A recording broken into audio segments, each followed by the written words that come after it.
I'll tell you, one of the places that we've got a real problem is at these colleges and universities. You talk about living in a fantasy world and the arrogance of this crowd.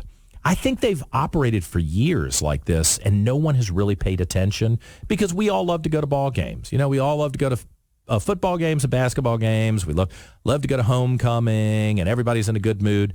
But when you actually study what's happening on these campuses and what's being taught, we got a problem on our hands, and it starts in many ways at these schools. One of them, I'm sad to say, because I've got family who went to UVA and loved it, but it's University of Virginia is one of the problems. Jim Bacon, who started baconsrebellion.com, one of those websites that has a lot of stories you won't see anywhere else. Jim is the executive director of the Jefferson Council, which is trying to politely and aggressively push for reforms at UVA. Jim, what's the latest? I saw you had a flurry of posts over the weekend about the Board of Trustees meeting at UVA. What's happened? And good morning to you.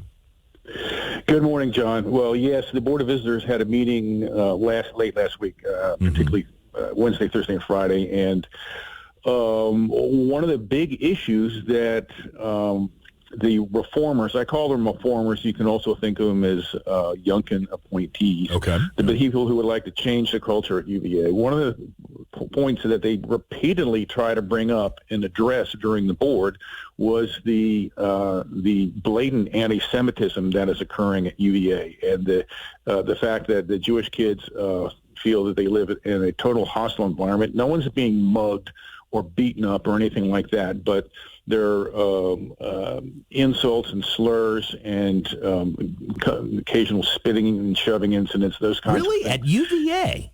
That's stunning to me. Oh, yes, indeed.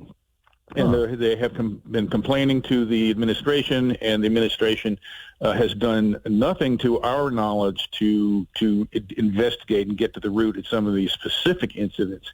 What the university has done is it's all kind of like, I call it the kind of let's hold hands and sing Kumbaya approach, although Kumbaya, I guess, is kind of a Christian kind of a thing, but we're really talking about reaching out to Muslims and Jews here. But that same kind of spirit, if, we just kind of like talk to one another and, understand one another, blah, blah, blah, and all that kind of stuff, which is all kind of well and good, but it's not nearly sufficient to address the problem. Well, so the board, the reform-minded members of the Board of Visitors say, look, we've got to address these things. And one of the precipitating incidents was that the student body had an election last week and voted to demand that UVA's endowment divest itself of any corporation that did business in Israel.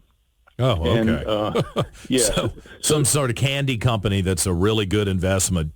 They sell candy in Israel or source a supply from Israel, and the UVA is supposed to dump them. That's okay. Right. That's exactly. Crazy. That's crazy. Exactly. Typical college student type answer to a world problem.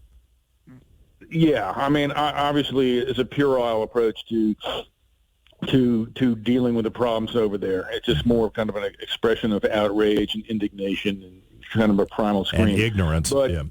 Yes. And so one of the issues that came up is, well, the administration, where are you on this? I mean, do you endorse or support this? Basically, the university sat on its thumbs and made no comment whatsoever. And board members wanted to discuss it. And the initial response was basically, no, we're not going to talk. This is not the time or place. Take your concerns to the administration.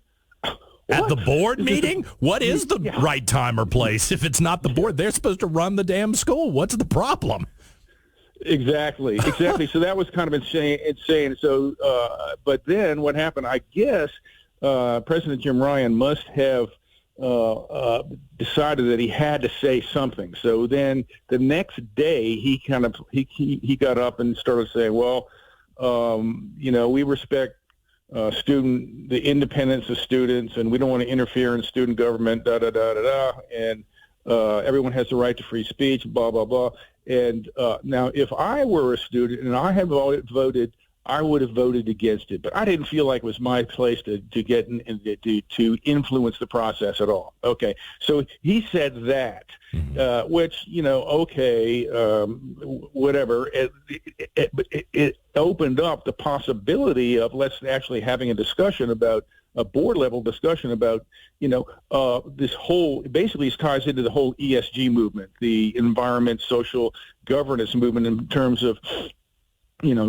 Should corporations and endowments who hold invest in those corporations, should they utilize that capital to advance social goals? And anyway, so no chance then. But then Burt Ellis kind of inserted himself later and said, "Look, we need to talk about this. This is bigger than the." Divestment issue. This is students are having Jewish students feel totally in a hostile environment, and there's all sorts of favoritism shown by teachers. Another example was a teacher kind of publicly said, "My class is canceled. Urge everybody to go out and vote on the divestment issue." Wow. Yeah, I mean, it's like, whoa, and this is like an art history professor. So anyway. Not even poli-sci or something, or world governance, international affairs, but an art history teacher. I mean, they don't think very highly of their own class if that's the way they're behaving. Yeah. So they just keep shouting Burt down and saying this is not the time to talk about it? Well, I would say they shouted him down, but they shut him down. And so Burt repeatedly said, "Look, we need to talk about this." And then so Rector Robert Hardy said, "Well, we'll talk about some of these issues in closed session." Yeah. And he kind of raised this idea that, well, because the issues are related to student safety, or the safety of the Jewish students somehow, that all these other issues were somehow... I don't know. I don't know how he possibly characterized them as being related to student safety, but he said closed session. And Burt kind of like persisted, and he said, "Look, this is much bigger than student safety." And Hardy shut him down, and finally he said, "If you bring this up again, I'm going to declare you out of order." And Burt basically said, "Bring it on." And then Hardy said, "Well, is that a threat?" And so anyway, it got really nasty. They went into closed session, talked for a long time. They are not allowed to say what they talked about. So I really don't know what they talked about. I presume it had something to do with the Jewish students. It's so weird, Jim, because I feel like I'm in an alternate universe, because in a different time and place, standing up for Jewish students would have been applauded, and, all the liberals would have been like, "Oh, yes, yes, yes, minority group." But now someone like Burt Ellis, who apparently they've decided they hate, I don't understand why, really do not. It's such garbage that they're attacking Burt Ellis. He stands up and tries to do the right thing, and it's like the administration won't tolerate him. And I will be honest with you again, Jim, I love Governor Youngkin, and I don't know, maybe he has done this. I would pick up the damn phone and call Jim Ryan and say, "Let me tell you something. I'm the governor of Virginia. I sent my people up there to help run this school. You better get your act together and stop screwing with my people, or there's going to be hell to pay in the next 22 months. Glenn Youngkin likes to be a nice guy, but...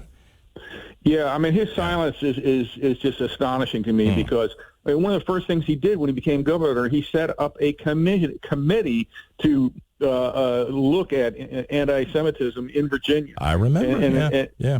And it's like, okay, so now that you've got you've got concrete instances of it occurring on your universities. Where the heck are you? Take control of it. Why aren't you speaking up publicly? Yeah, well, Jim, I appreciate you flagging it for you. I got to run, but I appreciate you flagging it for us, and hopefully some folks are listening who can make something happen that's positive. Jim Bacon, baconsrebellion.com. Thank you, always. Thanks, John. 8:49. We're back with more in a moment on News Radio WRVA.